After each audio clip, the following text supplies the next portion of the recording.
1 Timóteo, capítulo 6, vamos ler do verso 1 até o verso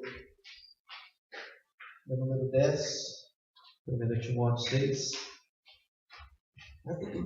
Assim diz a palavra: todos os servos que estão debaixo de julgo considerem dignos de toda honra o próprio Senhor, para que o nome de Deus e a doutrina não sejam blasfemados.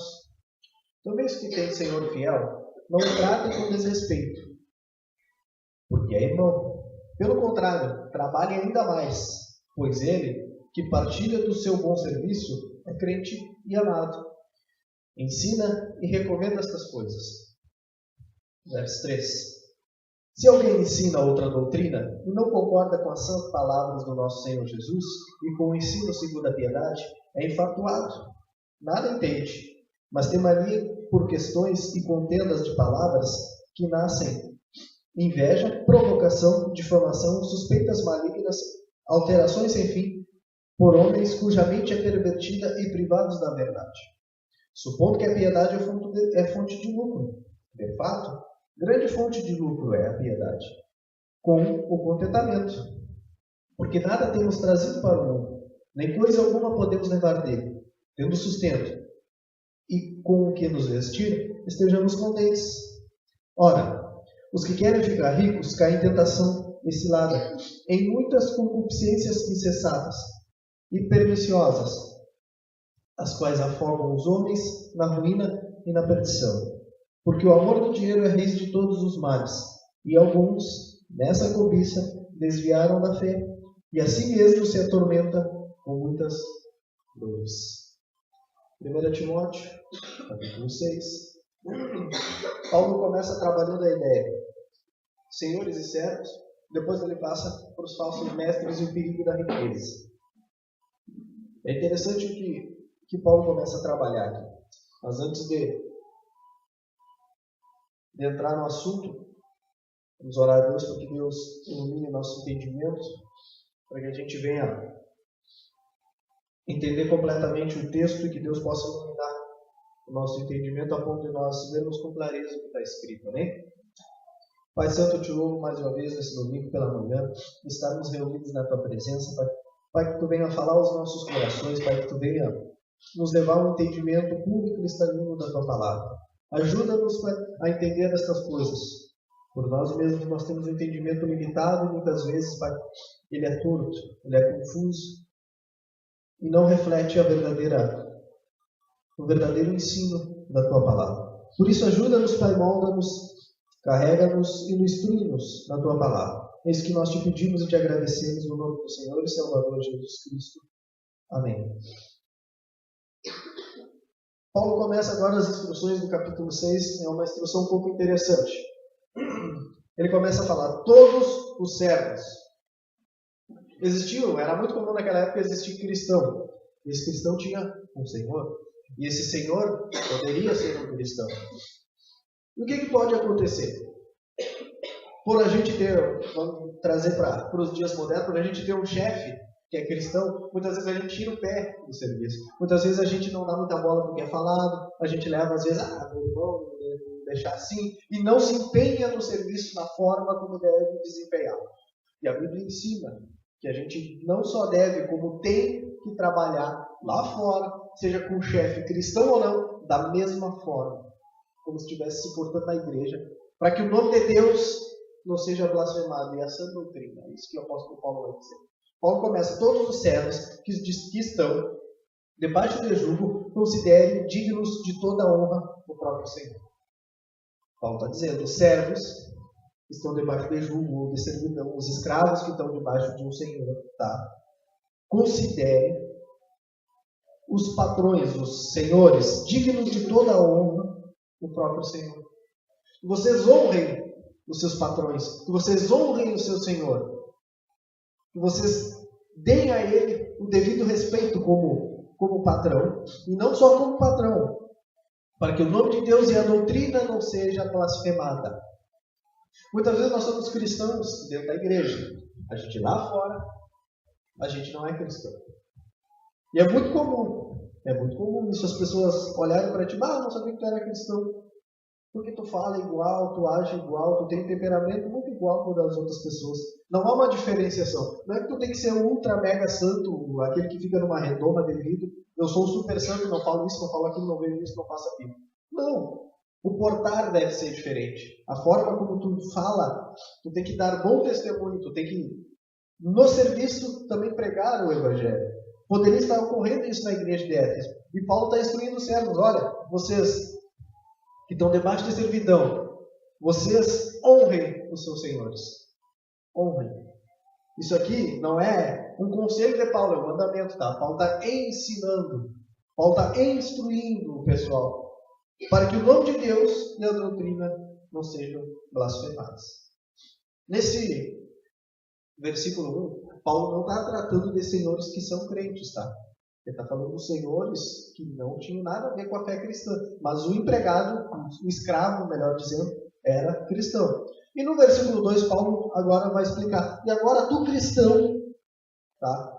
Que está debaixo do jugo, e o teu senhor é cristão como tu. Como é que a gente deve se portar? Também os que têm senhor fiel, não o tratem com desrespeito. Paulo já começa aqui. Respeito. Ele é teu senhor. Ele é teu patrão. Ele é aquele que paga o teu salário.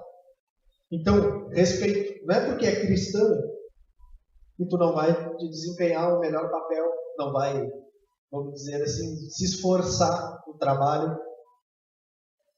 Depois de falar que tem que tratar com respeito, ele vai dizer, porque é irmão. Pelo contrário, trabalha ainda mais. Ele é irmão. Ele professa a mesma fé que tu. Tu tem que ser um exemplo como funcionário, como servo. Eu falo funcionário porque é nos dias de hoje. Mas tu tem que ser um bom servo. Para quê? Para que você deve trabalhar ainda mais por querer. Que partilha do seu bom serviço. É crente e amado. Paulo vai dizer, olha, você tem que trabalhar ainda mais, pois ele está partilhando contigo de algo que provê o teu salário, que provê o teu sustento, que provê aquilo que tu leva a comida à tua mesa, as pessoas, a teus filhos, a tua esposa, né? Você deve fazer um excelente serviço. Assim serás um bom crente, porque ele é um bom crente e é amado. E Paulo vai terminar dizendo, ensina, agora ele tratando a Timóteo. Timóteo, ensina e recomenda estas coisas. A Bíblia, ela retrata não só ensino, como a gente lê as cartas pastorais, a gente acha que é ensino só para pastores, para presbíteros. Não, tem ensino para toda a igreja. Aqui Paulo está falando com os servos, com as pessoas normais da igreja. Paulo está instruindo Timóteo, eu falo isso daqui para quem é servo lá dentro. Eu já instruí bastante os mestres, já instruí bastante os pastores, eu já instruí bastante os presbíteros. Paulo gasta 2 versículos para tratar de um problema que poderia estar acontecendo. E provavelmente estava acontecendo porque ele escreveu. Poderia ser algo que estava incomodando a igreja de Éfeso. Só que a partir do versículo 3, Paulo vai gastar 7 versículos, até o 10, para bater de novo no falso mestre. Se eu não me engano, de cabeça, é a 4ª vez que Paulo deixa um trecho da carta para ensinar como a gente deve diferenciar o bom mestre do falso mestre. Paulo começa no versículo 3. Se alguém ensina outra doutrina e não concorda com a sã palavra do nosso Senhor Jesus Cristo e com o ensino segundo a piedade. Paulo já começa deixando bem claro, outra doutrina. Se alguém ensina outra doutrina, que outra doutrina seria essa? Provavelmente algo diferente do que Paulo, os apóstolos e o próprio Cristo estabeleceu como doutrina na igreja. As novidades, eu gosto de tratar assim. Paulo está tratando das novidades, as novas ondas, os novos ensinos, as novas funções que passam no meio da igreja moderna. Se alguém ensina outra doutrina e não concorda com as palavras, a sã, veja bem que o apóstolo Paulo está dizendo, a sã palavra, ou seja, a boa palavra, a palavra que não tem erro, a palavra que é pura, a sã palavra do nosso Senhor Jesus Cristo, e com o ensino segundo a piedade. Paulo começa a falar. Aqui ele traz duas expressões que são muito interessantes. Que não concordam com essa palavra, e ele coloca a piedade. Ele vai dizer, existem pessoas então que estão ensinando uma nova doutrina. Essas pessoas, elas não concordam com a palavra de Jesus Cristo. Ela deturpa a sã palavra de nosso Senhor Jesus Cristo. E não é só isso. E a piedade. Por que ele fala em piedade aqui? Provavelmente os falsos mestres, eles não levavam uma vida piedosa, no sentido de atar jugo muito pesado nos fiéis, querer colocar novas doutrinas, novos ensinos, e como a gente lê no início, eles caíram em fábulas judaicas, ou seja, provavelmente esses falsos mestres traziam algo novo para a igreja, e esse algo novo era um fardo pesado que não tinha um ensino piedoso, porque levava as pessoas ao entendimento de que elas deviam se esforçar, buscar algo além do Evangelho para que eles pudessem ser salvos. Provavelmente era esse o temor de Paulo aqui em dizer que não concorda com as palavras de Cristo e o ensino segundo a piedade. Porque o ensino dos apóstolos, eles eram sempre piedosos. Eles ensinavam segundo a Escritura, mas tinha uma piedade. A piedade é essa, era ajuda à multa, ajuda entre os irmãos, era uma colaboração dos fiéis com a liderança da igreja. Então era sempre um ensino muito piedoso, muito coeso nesse sentido, de não trazer racha, de não trazer, vamos dizer assim, contendas dentro da igreja. E os falsos mestres, eles tinham essas habilidades, eles traziam umas novos ensinamentos que iam rachar a igreja e trazer problema para a igreja. Então por isso que Paulo diz que esses homens, eles não concordavam com essa palavra de Jesus Cristo e não tinham ensino segundo a piedade. Paulo continua agora e ele vai fazer no versículo 4 e 5, Paulo vai listar 11 adjetivos, eu gostei de trazer assim, 11 qualidades sobre esses homens. É interessante que Paulo lista esses 11 e diz assim, enfatuado, nada entende, mania por questões e contendas, inveja, provocações, difamações, suspeitas de alterações, homens de mente pervertida, privados da verdade, e acho que a piedade é fonte de lucro. Veja que o apóstolo Paulo descreve agora, o apóstolo Paulo faz um raio-x dessas pessoas, que estavam ensinando outra doutrina que não era segundo a piedade. É interessante o versículo 4 e 5 de Paulo diz, é enfatuado. Ele é cheio. Ele está a ponto de explodir. Ele acha que sabe. Nada entende. Ou seja, por ele achar muita coisa, ele não entende nada. Ele não entendeu a simplicidade do Evangelho, que é Cristo Jesus pregado numa cruz para a remissão dos pecados. Ele não entende isso. Ele acha que o Evangelho é algo muito além daquilo que é. O Evangelho é maravilhoso, mas ele é simples no sentido da mensagem. Não precisa grandes coisas para ser um grande pregador do Evangelho. Precisa simplesmente pregar a palavra. Não precisa enfeitar, trazer termos técnicos, nomes. Não precisa. A mensagem do Evangelho é simples. Mas tem mania por questões e contendas de palavras. Veja bem, ele tem mania por questões. Ele quer trazer sempre questionamentos e palavras. Ou seja, ele quer trazer algo muito incrementado que não condiz com a verdade do Evangelho. É isso que Paulo está tratando. Palavras. Ele vai dizer que nascem as invejas. Ou seja, por eles serem assim, por eles serem infatuados, tá? Nada entende, tem mania por questões e contendas de palavra. Daí nascem as invejas. Aí Paulo vai listar. Por causa dessa atitude dele, nasce a inveja, a provocação, a difamação, suspeitas malignas, ou seja, desavença na igreja, suspeitar um do outro. Olha bem o que Paulo diz. Alterações sem fim. Aí ele vai dizer, tudo isso é de um tipo específico de pessoas. Paulo vai dizer, homens cuja mente é pervertida e privados da verdade. Esses são os homens, os falsos mestres que estavam na igreja. Eles são homens cuja mente é pervertida. Não é uma sã palavra, como ele traz lá no início do Senhor Jesus Cristo. Não é algo são, é pervertido. É algo que foi modificado. É perverso no agir. E privado da verdade.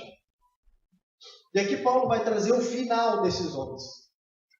Supondo que, o apóstolo Paulo vai dizer, a piedade eles não têm, é fonte de lucro.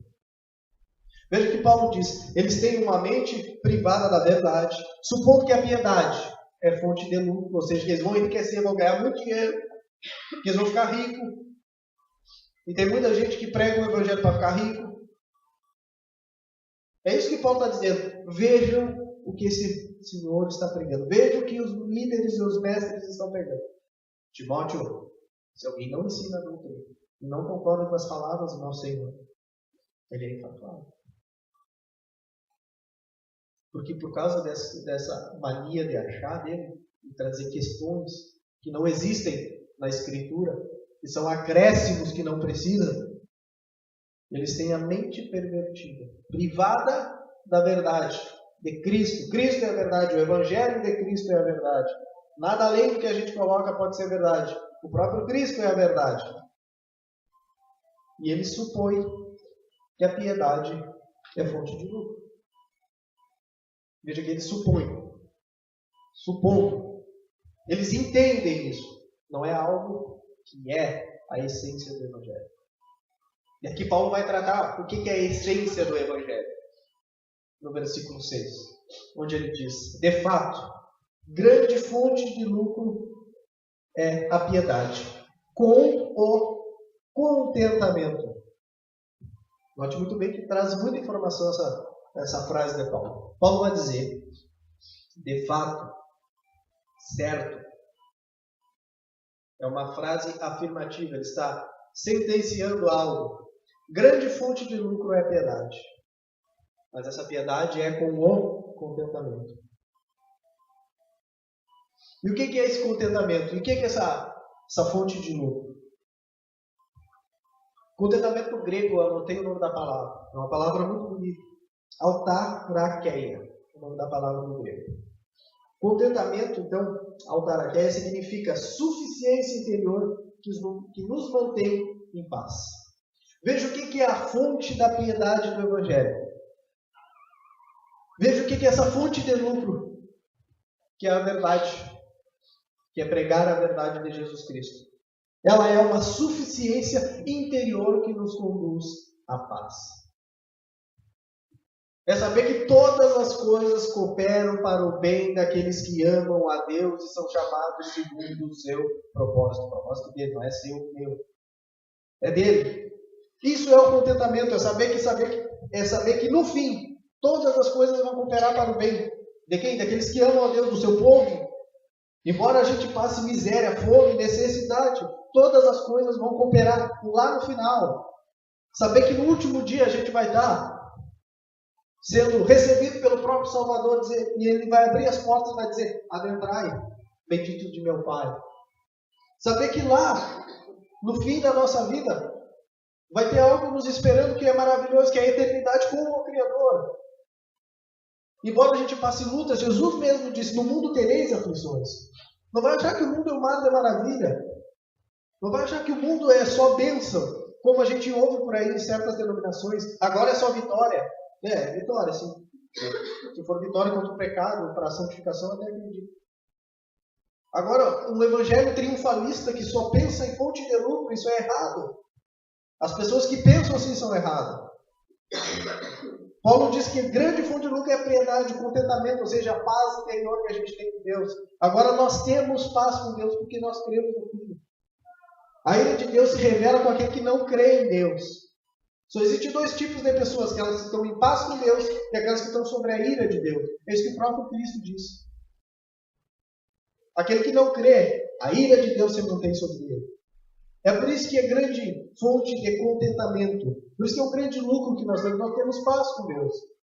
O Evangelho, aquela pessoa que crê em Cristo, que entende o sacrifício da cruz de Cristo, ela tem paz com Deus. E essa paz é uma paz interna. É uma paz sabendo que os teus pecados foram perdoados. Não tem coisa mais triste que um ser humano saber que os pecados dele estão castigando ele, levando ele para a morte eterna, para o lago de fogo e enxofre. Esses homens, eles achavam que a paz deles, o contentamento deles era o lucro, era o dinheiro, e que através do Evangelho eles ficariam ricos. Paulo continua no versículo 7. E aqui Paulo esmaga. Eu gosto muito do versículo 7 dessa passagem. É o que eu mais gosto, particularmente. Porque nada temos trazido para o mundo, nem coisa alguma podemos levar dele. Nada temos trazido. Como é que a gente nasce? Nuzinho, peladinho, sem nada. Como Adão e Eva no jardim do Éden. Antes do pecado, lógico. Mas com o pecado original deles. A gente não traz nada para cá. A não ser a herança dos nossos pais, o pecado. Isso a gente traz. A gente não traz nada conosco para levar nada conosco. O apóstolo Paulo está dizendo, porque nada temos trazido para o mundo. O ser humano, ele é tão caído que ele não tem capacidade de trazer nada para o mundo a não ser os seus pecados, os seus erros, as suas ofensas morais ao Deus Santo da Escritura. É isso que é o ser humano. E não só ele não traz nada, nem coisa alguma podemos levar. A gente não leva nada daqui. Você não leva o teu carro, o teu bom emprego, o teu bom salário. Tu não leva absolutamente nada. O que é para fazer para satisfazer de tudo? Não. É para não colocar o coração nessas coisas. É para colocar o coração no Evangelho. É isso que Paulo está dizendo. A gente vem sem nada e vai embora sem nada. A gente veio com o pecado original e podemos ser remidos do pecado original. Acredita nisso? Essa é a suficiência do Evangelho. As pessoas se fixam no Evangelho como uma forma de crescer na vida. Tem pessoas que fazem fogueira santa para ganhar dinheiro. Eles vão ter uma fogueira eterna no final da vida. Para que fazer fogueira agora? As pessoas querem dinheiro. O Evangelho não é dinheiro. O Evangelho é contentamento, é saber que meus pecados foram perdoados pelo Criador. Não é verdade? Eles vão ter uma fogueira eterna. Não precisa fazer agora, mas no final vai ter. Eu tenho pena dessas criaturas. Eu brinco assim dessa forma, mas eu tenho pena. Saber que essas criaturas, elas vão morrer e não vão estar na glória eterna com o Criador. É triste isso. Então nada temos trazido e nada não vamos levar. Absolutamente nada. A gente só leva daqui aquilo que a gente faz. Seja bom ou seja ruim. O último dia para quando a gente tiver tete a tete com o Criador. Aí sim. Aí eu quero ver. Tendo o sustento, versículo 8. Tendo o sustento e com o que nos vestir, estejamos contentes. De novo a palavra contente. Veja que Paulo diz, tendo o sustento, ou seja, tendo que comer. Tendo que comer, tem um pãozinho em casa, um arroz, feijão, tá bem bom. Tem pessoas que não têm isso. E ele vai dizer, não só com o sustento, e com o que nos vestir. Ou seja, tem comidinha, tem roupa em casa, tem... Ah, mas eu não tenho dinheiro para comprar o que eu queria comprar, meu amado. Tem comida, tem roupa, tem... Então, ande contente e glorifique a Deus. A gente busca demais coisas para nós nessa vida e a gente se esquece das coisas espirituais que são essenciais. A essência da vida não é buscar o meu conforto. É saber que tudo que Deus proporciona para nós é para a glória dele. Seja a fartura, ou seja até a miséria. Não foi para a glória de Deus que aconteceu tudo com Jó? E o livro de Jó não ensina o porquê que aconteceu tudo isso com Jó. O livro de Jó está aí para nos ensinar. Um homem rico, muitas propriedades, com filhos, perdeu absolutamente tudo. Ele só não perdeu a melhor coisa da vida dele, a mulher para inclinar a cabeça dele. Aquilo era a mulher abençoada. Jó morre, né? Morre em paz. Amaldiçoa teu Deus e morre em paz. Vocês têm cabimento que benção essa mulher, né? Isso aí é um troço, né? Incrível. A Bíblia não dá certos ensinos do porquê que passamos por um momento difícil. Mas uma coisa a gente tem que saber. Em tudo, dai graças. Paulo diz, eu aprendi a viver contente em toda e qualquer situação. Ou seja, eu aprendi que eu devo me contentar com aquilo que Deus está proporcionando para mim.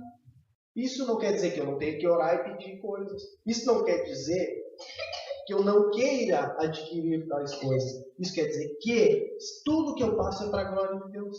Seja a fartura ou a necessidade. O falso mestre ele vai falar só em fartura. Ele vai falar só coisa boa. O falso mestre ele nunca vai botar água no teu chope, vamos dizer assim. Ele nunca vai estragar a festa. Ele nunca vai estragar a festa. Ele vai trazer sua palavrinha boa. Ele vai falar somente de bênção. Ele vai falar de como é vitorioso o Evangelho nesse sentido. Esse é o falso mestre. E o verdadeiro mestre, o apóstolo Paulo, o que diz? O apóstolo Paulo diz, tendo que comer e me vestir está bem bom. Que nem diz o nosso ditado gaúcho, estando mais ou menos, está muito bem bom. Né? Tá bom. Agradeço a Deus pelo mais ou menos. Pelo que vocês vivem. É isso que Paulo está tratando. Verso 9. Ora, agora Paulo vai começar a falar de novo nos bonitos que querem ficar ricos. Ora, os que querem ficar ricos caem em tentação e cilada, e em muitas concupiscências insensatas e perniciosas, as quais as afogam os homens na ruína e na perdição. Veja, o apóstolo Paulo está dizendo, eles querem ficar ricos, eles caem em tentação e cilada, mas eles não levam somente eles levam aqueles que não são crentes verdadeiros da igreja. Lembre-se que o apóstolo Paulo, no capítulo 5, ele vai dizer que Timóteo não poderia precipitar as mãos em ordenar uma pessoa, né? E aqui Paulo está dizendo que os falsos mestres fazem isso. Eles vão para a perdição e eles levam muitas pessoas. Note que tem todo um contraste de ensino do que Paulo está dizendo. Timóteo, não impõe as mãos precipitadamente para ti não ser participante do pecado dessa criatura. Imagina tu ordenar um falso mestre. Esse falso mestre, tu é culpado pelo pecado dele, é o que Paulo diz lá no capítulo 5. E esse falso mestre ensina um falso evangelho que vai levar pessoas à perdição. Nós temos aí no mínimo 3 indivíduos que estão pecando com um único fator. O primeiro que ordenou também é culpado por todo isso. É culpado pelo ordenado e por aquele que está indo junto. Vejam o tamanho do problema que é. Paulo diz, os que querem ficar ricos caem em tentação e cilada. E muitas concupiscências insensatas, ou seja, coisas humanas que não têm sensatez alguma. Não tem sentido nenhum. Perniciosas, a quais afogam os homens na ruína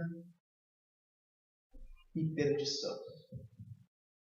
O falso mestre ele não leva somente ele leva os homens também junto à perdição. Essa é a seriedade do Evangelho. Por que o Evangelho é sério? Por que o Evangelho é uma sã doutrina? Por que eu ensino segundo a piedade? Tu acha que o falso mestre tem uma piedade de ensinar a verdade? Ele não está nem aí, ele está buscando o lucro dele. Ele está buscando aquilo que satisfaz ele. O Deus dele é o ventre. O apóstolo Paulo vai dizer, se não me engano, Filipenses. O Deus dele é o ventre. Ele quer coisas para ele, só para ele. Ele não está preocupado se o Joãozinho e a Mariazinha vai se perder com a mensagem que ele está pregando. Ele não está nem aí. Ele tem um fundo de ciência para onde ele vai no final das contas. E nenhum homem é louco ao ponto de achar que a teologia da prosperidade salva. No fundo ele sabe para onde ele vai. Só que aquela coisa, eu vou e levo outros comigo. Outros vão junto na brincadeira. E Paulo está dizendo, os quais afogam os homens na ruína e na perdição. Aí Paulo vai trazer um ensino que traz arrepios a certas denominações de hoje, no versículo 10. O versículo 10 provavelmente não é lido nessas denominações quais o evangelho da prosperidade é pregado. Versículo 10. Porque o amor ao dinheiro é a raiz de todos os males. E alguns, nessa cobiça pelo dinheiro, se desviaram da fé e assim mesmo se atormentaram com muitas dores.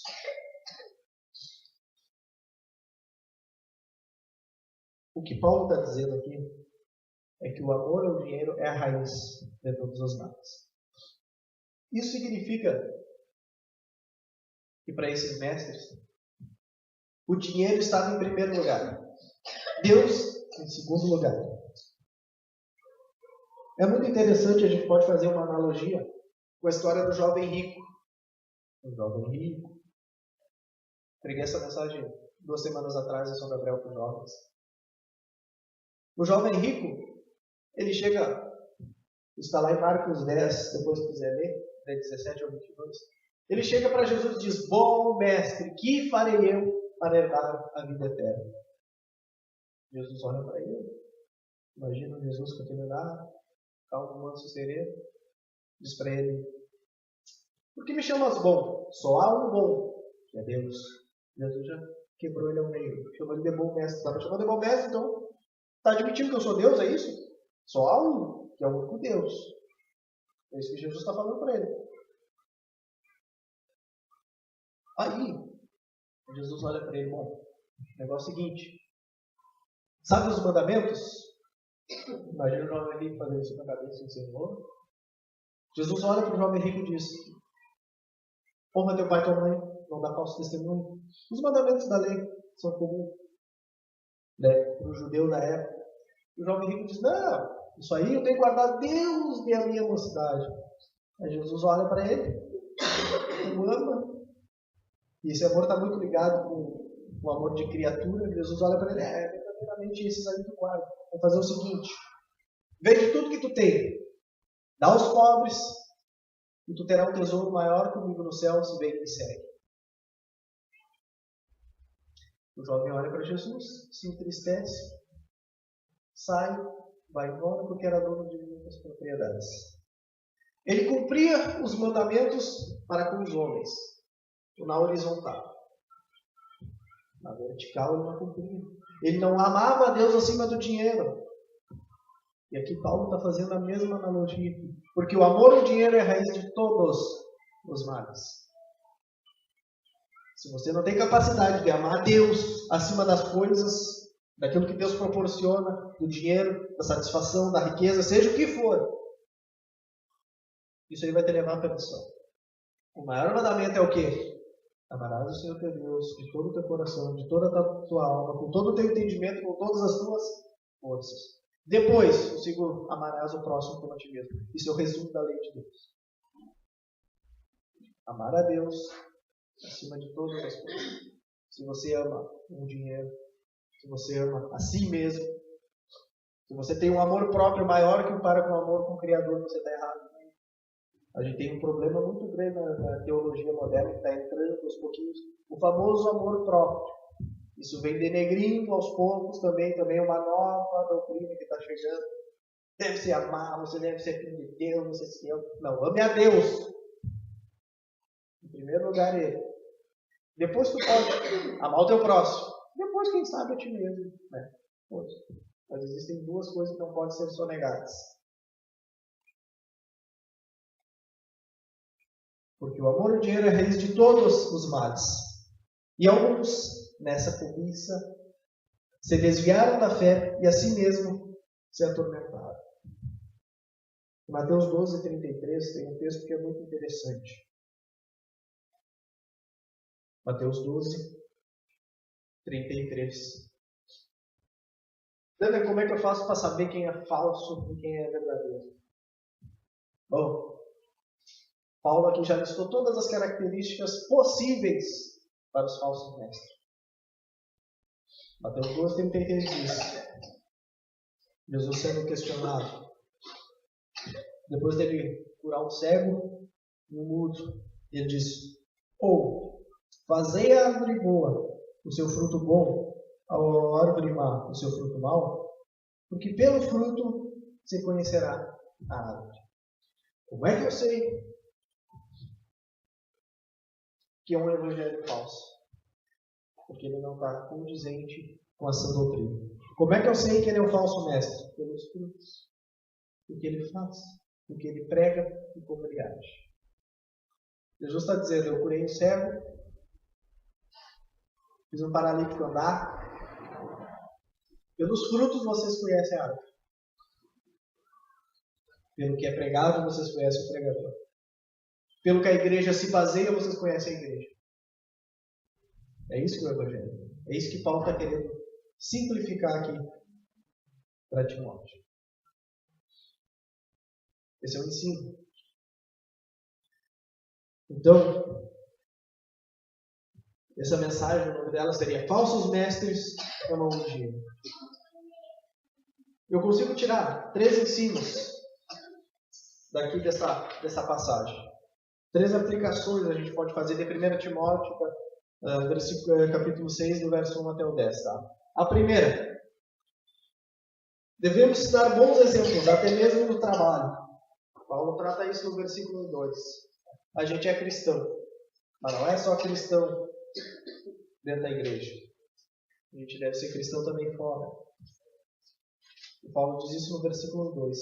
Todos os servos que estão debaixo de julgo considerem dignos de toda a honra ao próprio Senhor, para que o nome de Deus e a doutrina não sejam blasfemados. Também os que têm Senhor fiel não o tratem com desrespeito, porque é irmão, pelo contrário, trabalha ainda mais, pois ele que partilha do seu bom serviço é crente amado e ensina e recomenda estas coisas, Timóteo. Aí. Então, nós devemos ser espelhos em nossos trabalhos. O cristão tem deveres também, não é só os pregadores e os presbíteros. Segunda coisa, o falso mestre ele ensina outra doutrina, uma nova doutrina, algo muito semelhante com o Evangelho, mas não é propriamente dito com o Evangelho. Está lá no versículo 3, onde Paulo diz: se alguém ensina outra doutrina e não concorda com as sãs palavras do nosso Senhor Jesus Cristo, o ensino segundo a piedade, é enfatuado, nada entende. Daí ele lista os 11 adjetivos que eu já falei. Então, o falso mestre ensina uma nova doutrina. Esta é a segunda coisa que eu aprendo com o texto aqui. E a terceira é a última. As tentações humanas caracterizam o caminhar do falso mestre. E o amor ao dinheiro, este mal, é a raiz de todos os males. Como é que a gente consegue ver quem é verdadeiro e quem não é? Aplica o versículo 9 e 10, o que está sendo dito. Como é que eu posso saber se ele é um homem de Deus ou não? Aplica o versículo 9 e 10. Lá diz assim: ora, os que querem ficar ricos caem em tentação, e cilada, e muitas concupiscências insensatas e perniciosas, os quais as afogam os homens na ruína e na perdição, porque o amor do dinheiro é a raiz de todos os males, e alguns nessa cobiça desviaram-se da fé a si mesmos, se atormentaram com muitas dores. Então essas são as 3 aplicações que a gente tira. A primeira, devemos dar bom exemplo no trabalho. Não interessa se o teu chefe é cristão, maçom, satanista, não interessa. Tem que ser bom no teu trabalho. Tem que ser bom no que tu faz, para que a palavra de Deus não seja blasfemada. Segunda coisa, o falso mestre ensina outra doutrina. Ou seja, ele ignora a verdadeira doutrina. Algo novo. Lembre-se muito dessa palavra, um algo novo, um vapor novo. Terceira coisa, as tentações humanas caracterizam o caminhar do falso mestre. Porque o amor ao dinheiro é a raiz de todos os males. Amém? Pai Santo, muito obrigado, Pai, por mais uma vez, Pai, termos a oportunidade de abrir a Tua Santa Palavra e Tu falar conosco. Pai, ajuda-nos, Pai, cada vez mais, Pai, a pregar uma sã doutrina, Pai. Pai, ajuda-nos a pregarmos o Evangelho segundo a piedade, Pai. Pai, nos afaste, Pai, dessas concupiscências humanas, Pai, que nos fazem amar muitas vezes as coisas do que o próprio Criador, Pai. Não queremos ser como aquele jovem rico, Pai. Aquele jovem rico cheio de si mesmo, que chegou perante o próprio Evangelho em pessoa, o Cristo em pessoa, e disse: que farei eu para herdar a vida eterna? Isso foi uma afronta à Tua santidade, Pai. Pai, sabemos que nós não podemos fazer nada, Pai, porque nos viemos e nós vamos partir. A gente não leva nada daqui, Pai. A gente vem sem nada e vai sem nada, Pai. Por isso, ajuda-nos, Pai. Ajuda-nos a compreender essa verdade, Pai. Ajuda-nos a resgatar o verdadeiro Evangelho que se perdeu por aí, Pai. Que se perdeu. Está na boca de uma minoria, Pai. Enquanto a maioria, Pai, escarnece a Tua palavra, Pai. Traz um outro Evangelho, um outro ensino que não condiz com o Teu, Pai. Que não condiz com a Tua santa palavra, Pai. Pai, muito obrigado por mais uma vez nesse domingo, Pai. Estamos reunidos na Tua presença. Glorificamos a Tua pessoa. Rendemos graças ao teu santo nome, porque tu és Deus e nos ajudaste, nos salvando do pecado, da justiça e do juízo, Pai. Muito obrigado, em nome santo do nosso Senhor e Salvador Jesus Cristo. Amém.